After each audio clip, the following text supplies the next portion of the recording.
حضور آئے تو سر آفرینش پا گئی دنیا، اندھیروں سے نکل کر روشنی میں آ گئی دنیا، سدے چہروں کا رنگ اترا مجھے چہروں پہ نور آیا، حضور آئے تو انسانوں کو جینے کا شعور آیا۔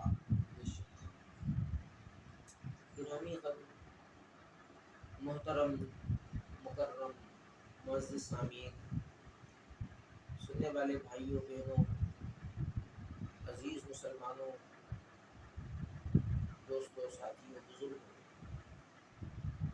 یہ مہینہ ربیع الاول کا مہینہ ہے۔ اس مہینے میں آپ حضرات کے سامنے قرآن و سنت کے حوالے سے کچھ گفتگو کرنے کا موقع ملا ہے۔ اللہ رب العزت سے دعا ہے کہ اللہ رب العزت مجھے، آپ کو، ہم سب کو صحیح معنوں میں قرآن و سنت کو سمجھنے کی اور اس پر عمل کرنے کی توفیق نصیب فرمائے۔ عام طور پر ربیع الاول کے مہینے میں تقریباً ہر مسلمان کو آپ دیکھیں گے وہ اپنی نسبت سرکار دو عالم جناب محمد الرسول اللہ صلی اللہ علیہ وسلم سے جوڑنے کے لیے اپنے جذبات کا اظہار کرتا ہے۔ مختلف لوگ ہیں، مختلف ان کے طریقہ کار ہیں، میں ان کے تمام طریقہ کار کی طرف نہیں جاتا کہ کس کا طریقہ بہتر ہے اور کس کا طریقہ مناسب ہے، کس کا غیر مناسب ہے۔ آپ خود دیکھ رہے ہیں کہ ربیع الاول کے مہینے میں کچھ لوگ ایسے بھی آپ کو ملیں گے جو حضور علیہ السلام کی نسبت کو ملحوظ خاطر رکھتے ہوئے آپ سے محبت کا اظہار یوں کرتے ہیں کہ وہ کسی جلسے کا اہتمام کر لیتے ہیں جہاں حضور علیہ السلام کا تذکرہ خیر ہو جاتا ہے، حضور علیہ السلام کی سیرت طیبہ پر گفتگو ہو جاتی ہے، آپ کی شان، عظمت، فضیلت لوگوں کے سامنے رکھی جاتی ہے۔ کچھ لوگ یوں بھی اپنی محبت کا اظہار کرتے ہیں کہ اپنے سرمایے میں سے، اپنے مال میں سے کچھ رقم مختص کرتے ہیں، اپنی گنجائش کے مطابق کوئی 1، کوئی 2، کوئی 4، کوئی 10، کوئی 100 دے کے بھی بنواتا ہے، بنوانے کے بعد لوگوں میں تقسیم کرتا ہے۔ وہ کہتے ہیں میں حضور سے محبت کے خاطر یہ صدقہ و خیرات کر رہا ہوں۔ کچھ لوگ آپ کو یوں بھی ملیں گے محبت کے اظہار کرتے ہوئے اپنے گھروں میں لائٹیں لگا دیں گے، ان کا مقصد بھی یہی ہوتا ہے کہ ہم حضور علیہ السلام سے محبت کا اظہار کر رہے ہیں۔ میں نے شروع میں کہا میں اس طرف نہیں جا رہا کہ کون مناسب عمل کر رہا ہے یا کون غیر مناسب عمل کر رہا ہے، بہرحال ان سب کا مقصد ایک ہی ہے۔ وہ کیا ہے کہ میں دنیا کو یہ بتانا چاہتا ہوں کہ مجھے حضور علیہ السلام سے محبت ہے، اور ایک محبت کی حقیقت میں حضور علیہ السلام سے صحابہ کرام رضوان اللہ تعالی علیہ مجمعین نے، اور اس کا اظہار انہوں نے کیا، اور وہ حقیقی محبت تھی۔ ہمیں ان ساری صورتوں کا انکار نہیں ہے، میں ان کی طرف نہیں جانا چاہتا، لیکن میں یہ بات برملا کہنا ضروری سمجھتا ہوں کہ حضور علیہ السلام سے محبت کا اظہار سب نے اپنا اپنے انداز میں پیش کیا، لیکن صحابہ کرام اس معاملے میں نمبر لے گئے، سب سے آگے نظر آئے۔ انہوں نے اپنی جائیدادیں قربان کی، اپنے چلتے ہوئے کاروباروں کو قربان کیا، انہوں نے اپنے بنے ہوئے گھروں کو قربان کیا، انہوں نے اپنی بیویوں کو قربان کیا، بسے ہوئے گھروں کو قربان کیا، اپنی اولاد کو قربان کیا۔ ہر اعتبار سے دنیا کو انہوں نے سائیڈ پہ رکھ کر حضور علیہ السلام سے محبت کی، اور محبت کرنے کا حق ادا کر کر بتایا کہ یہ ہوتا ہے انداز۔ ہمیں بھی یہی طرز عمل اور یہی طریقہ اختیار کرنا ہوگا۔ قرآن مجھے اور آپ کو اسی طرح متوجہ کر رہا ہے۔ میں زیادہ لمبی چوڑی بات نہیں کروں گا، میں حضور علیہ السلام سے جو ہمارے حقوق وابستہ ہیں ان میں سے چند ایک پر بات کروں گا۔ امت محمدیہ پر جناب رسول اللہ صلی اللہ علیہ وسلم کے چند حقوق ہیں، اور ان سب حقوق میں سے پہلا حق یہ ہے کہ ہم حضور علیہ السلام کو اللہ رب العزت کا نبی اور آخری نبی تسلیم کریں اور آپ پر ہم ایمان لے آئیں۔ یہ پہلا حق ہے امت کا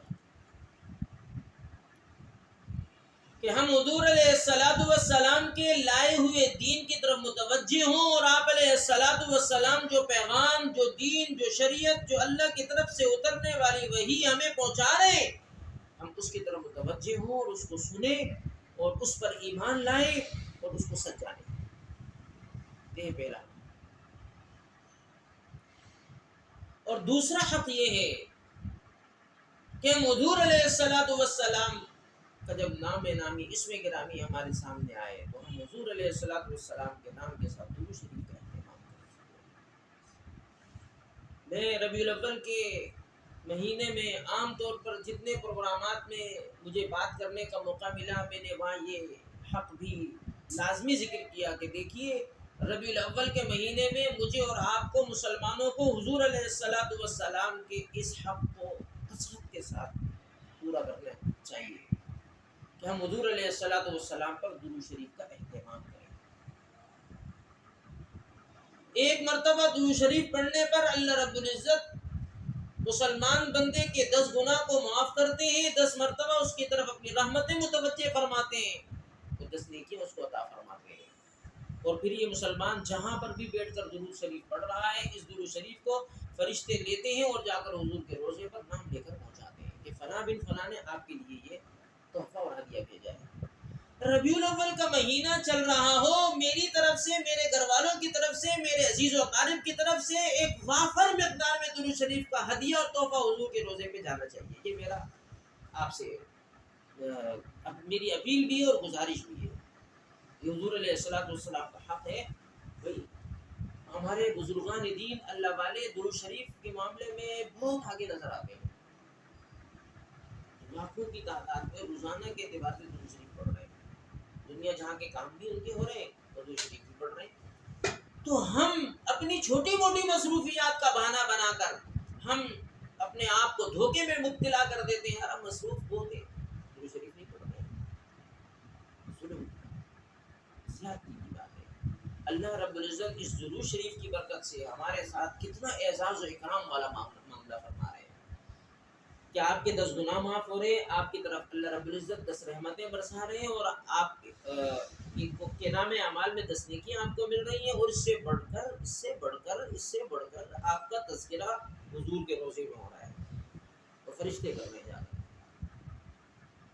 تو میری گزارش یہ ہے مسلمانوں سے، دوستوں سے، بھائیوں سے، بہنوں سے، روزانہ کی بنیاد پر 1000 مرتبہ درود شریف پڑھنے کا اہتمام کریں، اس کی پابندی کریں، کم سے کم 1000 مرتبہ۔ حضور علیہ السلام کی حدیث ہے جس کا مفہوم یہ ہے کہ کل قیامت کے دن میرے قریب جو لوگ اللہ رب العزت جن کو قربت کا موقع عطا فرمائیں گے، ان میں صحابہ کرام تو ہوں ہی ہوں گے، ان میں ایک طبقہ بعد والوں میں سے وہ بھی ہوگا جس نے کثرت سے مجھ پر درود شریف پڑھا ہوگا، اور جس نے جتنا زیادہ مجھ پر درود بھیجا ہوگا وہ اتنا زیادہ مجھ سے قریب ہوگا۔ اگر ہم یہ چاہتے ہیں کہ قیامت کے ہولناک منظر کے دن جب سب لوگ پریشان ہوں گے ہم اس دن حضور کے قریب چلے جائیں، تو ہمیں درود شریف کا اہتمام کر لینا چاہیے۔ دنیا کے معاملات میں آدمی زندگی گزارتا ہے، پریشانیاں، مسائل، مشکلات آتی ہیں تو آدمی کہتا ہے کہ یار کسی ایسے بندے سے تعلق ہونا چاہیے جو عہدوں کے اعتبار سے طاقت رکھتا ہو، مرتبے کے اعتبار سے طاقت رکھتا ہو، اور اس کی کوئی حیثیت ہو، اس کی کوئی ویلیو ہو، کیونکہ کل اگر میں کسی مشکل اور تکلیف میں پھنس جاؤں تو دوستی کی وجہ سے کچھ فائدہ تو ملے۔ حضور علیہ السلام کا اللہ نے مجھے اور آپ کو امتی بنایا، ہم اس کا فائدہ اٹھا نہیں رہے، اللہ ہمیں دینا چاہتے ہیں۔ تو فائدہ اٹھانے کا بہترین موقع یہ ہے کہ ہم اپنی زندگی کے کچھ اوقات کو مختص کریں اور جناب رسول اللہ صلی اللہ علیہ وسلم پر درود پڑھنے کا اہتمام کریں، شوق سے، محبت سے، پیار سے اور لگن کے ساتھ، اور اس کے فائدے پھر آپ خود دیکھیے گا، آپ کی زندگی میں خود نظر آئیں گے آپ کو۔ تو یہ حضور علیہ السلام کا دوسرا حق ہے کہ ہم حضور علیہ السلام پر درود شریف کا اہتمام کریں۔ جب ہم ربیع الاول کے مہینے میں اس بات کا اہتمام کریں گے تو ہماری ایک عادت سی بن جائے گی، یقین جانیے زندگی کا معمول بن جائے گا۔ تو یہ اپنے سلسلے میں ڈالیں۔ پھر ساتھی سوال یہ کرتے ہیں کہ جناب مولانا صاحب کون سا درود شریف پڑھا جائے؟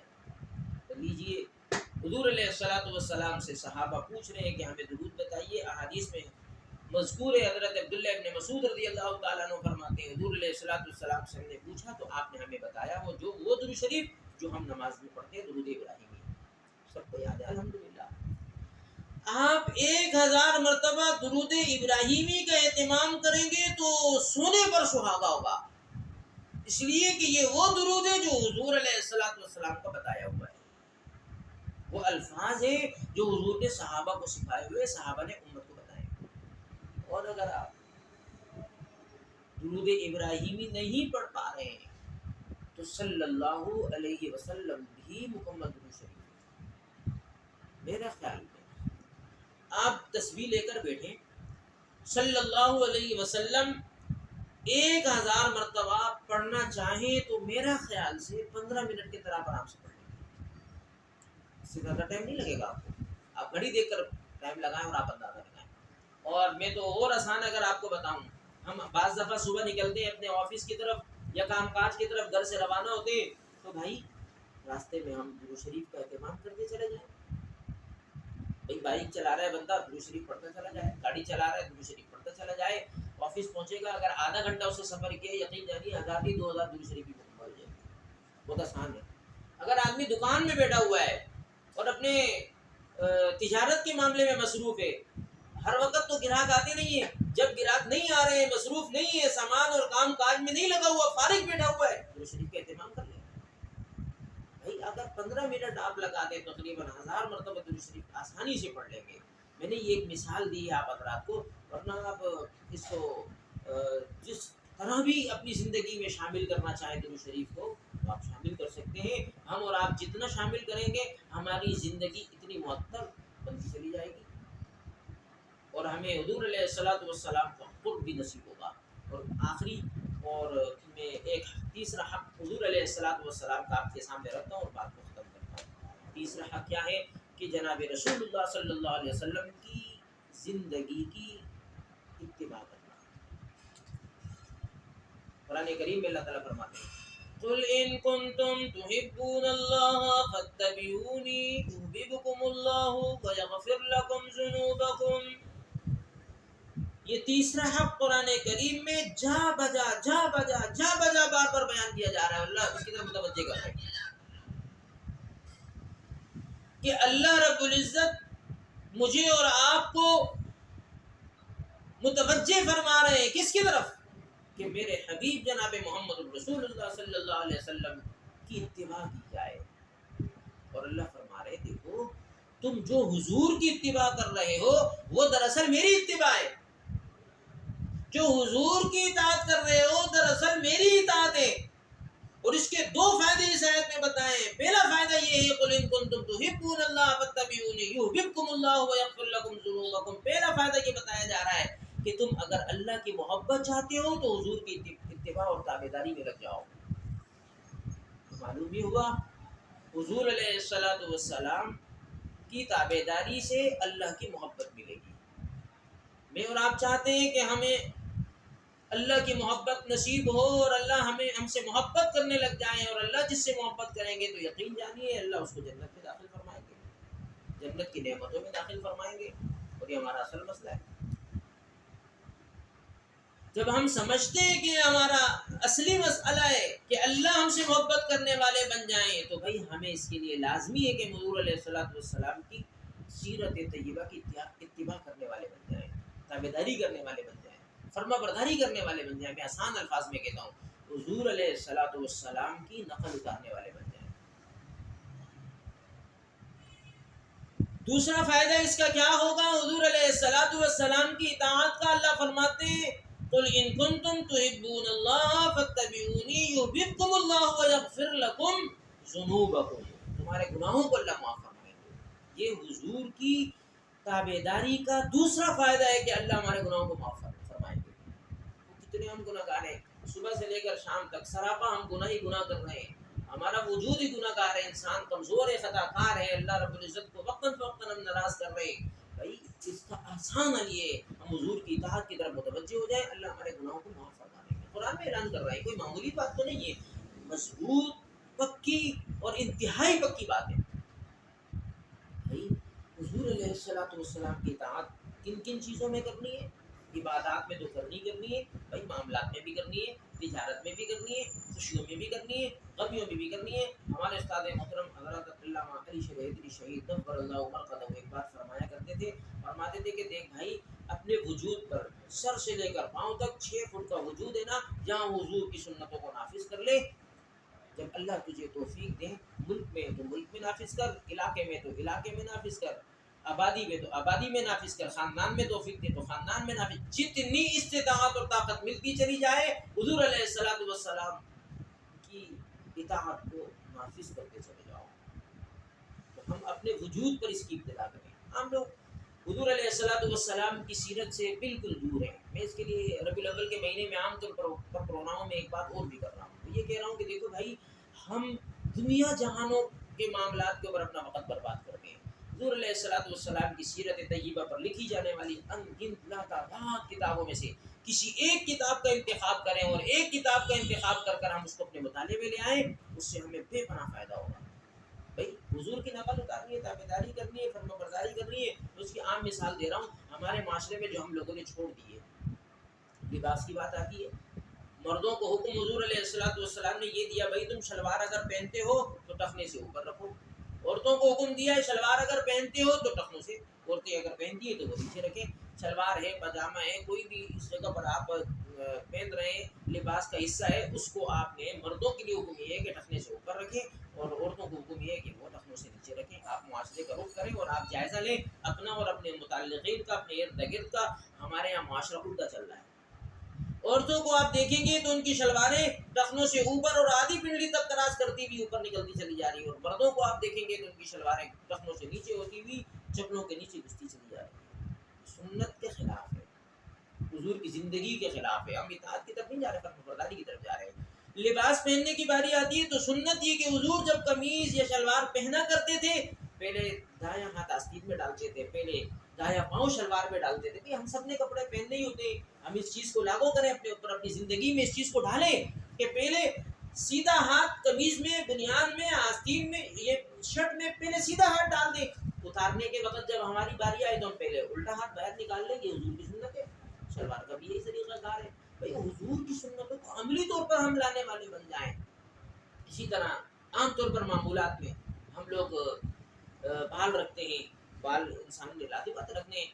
ہم حضور علیہ السلام نے جو بال رکھنے کی ترتیب، آداب زندگی بتائیں، جو حضور کی زندگی، حضور کا حلیہ مبارک ہے، صحابہ کو جو طرز عمل دیا وہ کیا ہے؟ بھئی آپ نے بال رکھنے ہیں تو پورے بال رکھیں، یا کان کی لو تک رکھیں یا کندھوں تک رکھیں۔ اگر کٹوانے ہیں تو پورے سر کو سامنے سے لے کر پیچھے تک دائیں اور بائیں ایک ہی لیول کے مطابق کٹوائیں۔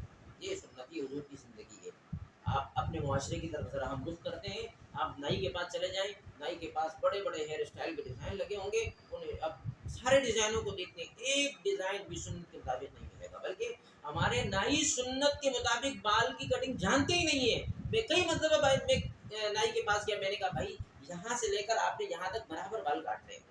اب نائی نے بال کاٹے اور فارغ ہوا، میں نے جب ہاتھ لگایا میں نے کہا بھائی یہاں سے آپ نے بڑے کر دیے، یہاں سے آپ نے چھوٹے کر دیے، یہاں سے بھی چھوٹے، کیوں؟ میں نے تو آپ سے کہا تھا کہ یہ سارے برابر ہونے چاہیے تھے۔ اس نے جواب دیا کہ مولانا صاحب ہماری تو ترتیب یہ ہے کہ یہ فرنٹ ہم تھوڑا بڑھا رکھتے ہیں۔ بھائی حضور کی ترتیب یہ نہیں ہے، یہ آپ کی ترتیب ہے، یہ اسلام کی ترتیب نہیں ہے، یہ آپ کی بنائی ہوئی ترتیب ہے۔ حضور نے جو اسلام دیا اس کی ترتیب یہ، یہاں سے سارا برابر ہونا چاہیے۔ ہم اس پر چلنے کے لیے تیار ہی نہیں ہے۔ داڑھی تو ہم لوگ سمجھتے ہیں یہ تو خالی رکھنی مولیوں نے، ہمارا تو کام ہی نہیں ہے۔ حضور کی سنت ہے میرے بھائی، ہم نے رکھنی ہے۔ مونچھوں کی باری آ جاتی ہے، لوگ بے تک کی مونچھیں رکھتے ہیں۔ حضور علیہ السلام کا طریقہ کار کیا ہے؟ آپ علیہ السلام نے صحابہ کو کیا سکھایا؟ بھائی مونچھیں رکھنی ہے رکھو، لیکن اس کی حد بتا دی۔ آپ کے ہونٹوں کا اوپر والا کنارہ ہے، یہاں سے بال نیچے نہیں آنے چاہیے۔ آپ جب پانی پیئیں گے یا چائے پیئیں گے یا دودھ پیئیں گے، کوئی بھی شربت آپ پیئیں گے، اس کے اندر اگر ڈوب رہی ہے تو وہ مکروہ ہو رہا ہے۔ بھائی اس کی ہونٹ کے اوپر سے کٹنگ ماریں، آپ بڑی رکھیں، لیکن اس کی حد بتا دی، اس حد کا خیال کریں۔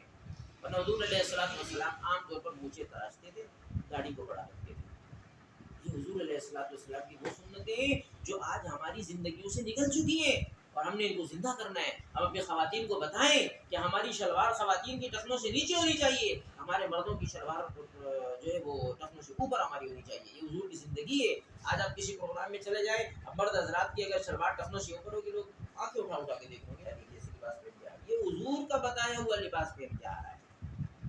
حضور کی زندگی اس نے اختیار کر لی ہے.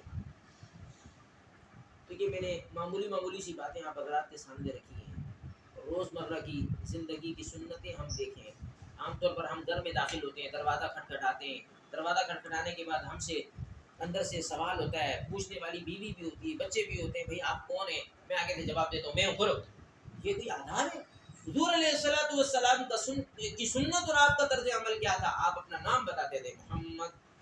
بھئی آپ دروازے پر کیا دروازہ بجائیں, گھر والے آپ کو پوچھیں, آپ اپنا نام بتائیں. میرا نام معاذ. گھر والوں کو نہیں پتا کہ آپ کون ہے, باہر کون کھڑا ہوا ہے. نہ نام بتائیں تاکہ آپ کا تعارف ہو. اور پھر گھر میں داخل ہونے کے بعد ہمارا طرز عمل کیا ہوتا ہے؟ آنکھیں نکالتے ہیں بیوی پر, آنکھیں نکالتے ہیں بچوں پر, ان کو بھی کھا رہے ہوتے ہیں, اس کو بھی ڈانٹ رہے ہوتے ہیں, اس کو بھی چک کاٹ رہے ہوتے ہیں. یہ کام نہیں ہوا, وہ کام نہیں ہوا. حضور کا طرز عمل گھر میں داخل ہونے کا کیا تھا؟ وہ یہ تھا, آپ گھر میں داخل ہوتے ہیں, السلام علیکم ورحمۃ اللہ وبرکاتہ.